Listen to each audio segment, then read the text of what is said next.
This month, Pope Benedict issued an encyclical calling on mankind to renounce hedonism and consumerism in favour of a quest for truth, beauty, goodness and communion with others.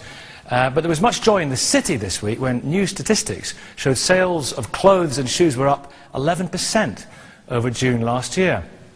Do possessions make you happier, or is downsizing good for the soul? Jasper, you're a poet and you're downsizing in a pretty spectacular and dramatic way, aren't you? Selling all your possessions. You're an artist, yeah? I'm an artist, an ape. I had a shave this morning. Both legs? Yes. In a few hours' time, I'm taking everything that I own, every single painting I've ever done, all my possessions, all my clothes, all my family photos, all my precious items. I'm taking them to a gallery in London, and I'm going to sell everything this week. People can come and see it, and they can see a whole lifetime on display.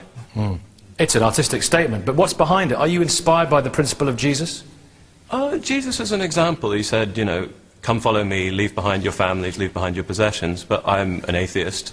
I'm a painter. I'm an artist. I believe that art, you know, inspires me, and it makes me do what I want to do. But I hope that people see that possessions aren't what really matters in life. It's relationships. It's what you do with your life every day.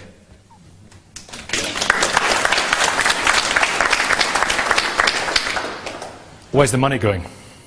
Oh, I'll probably go on holiday for 3 months. But the point is, after 10 years of being a painter, after being alive 33 years like Jesus, I'll have new choices to make. I won't be stuck with all my habits, all my possessions, all the things that keep me, you know, in a sort of boring day-to-day rut. Yeah. And Paul, you're a freegan, so you rely on the waste disposed by others. You know, that's where you got your shirt and your shoes. Well, these shoes and trousers came from a second-hand store, but the shirt, I found it.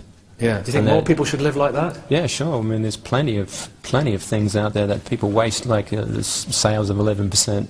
And what happened to the stuff that they replaced it with? It goes either in the trash or it goes in the second-hand stores. The second-hand stores can't cope with it. They probably shred the stuff, millions of tons of clothes. And consumerism is it's like the war on waste that Gordon Brown brought up last year. It should be war on greed.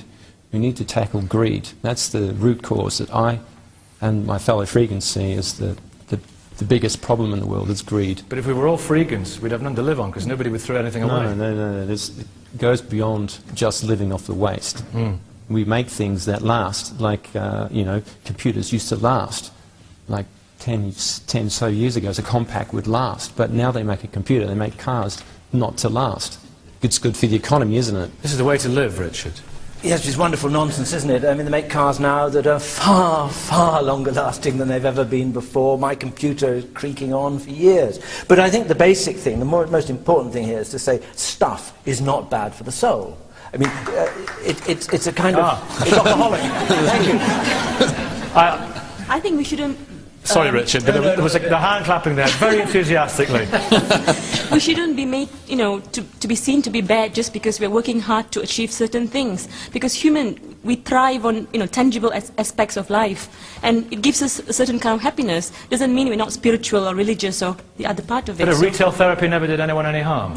Absolutely. Okay. there is a moral dimension to the mass affluence we have now, but there was a moral dimension to the mass poverty we had before that. And of course, you know, you have to work out whether or not this new bit of stuff is of any value. And of course it is always worthwhile for a parent to tell its child that it can't have something. It's just good for its soul. We understand all that. You spend your whole day working away, often doing something you don't really like, and then you trade that for some stuff that you sit at home watching the TV or look at, and then you want some more stuff, you want a bigger house, you want better clothes, and what's the point of it all? You're describing other people's lives. You're an artist, and if you don't like your life and you want to sell it up and go and do something else, great. Other people may be... There you go again. Other people may get great satisfaction from being an accountant or whatever it is, and going home with the money and giving it to their kids who go abroad on a gap holiday. The thing is that you've got to look at the bigger picture, okay? You're not just talking about England and America and Australia and New Zealand, where I'm from, where I benefited from the silver spoon in my mouth. You've got most of the world living beyond the... Longing to get onto that, and they will get onto it too, provided they don't have any choice. Is there a Christian angle to this? Of course there's a Christian angle to it. Like, we have plenty, why can't we give to the needy? A world without greed is a world without need. But Peter Grant, wait a minute. Okay, Peter Grant from International... What? Say it again? A world without greed is a world without need. Okay? There's plenty. Do you agree with that? A world without need is a world... A world without greed... I got it the wrong way around. Imagine no possessions, I wonder if you can. Everybody sing. But we have to...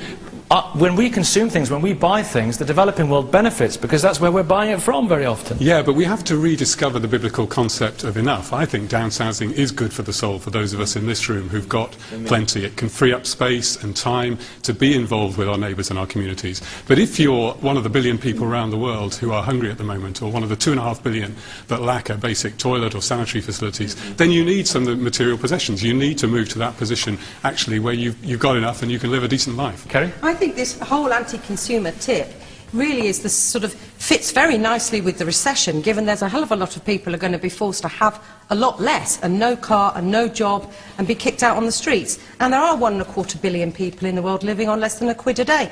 Unless we put the idea of prosperity, of making more, of us as creative producers, not just fickle consumers on the map, I think this anti-consumption ticket is a really nice excuse for Gordon Brown doing nothing. Douglas? I don't know, I just want to ask our artist friend if he's selling off a one-bedroom flat cheaply.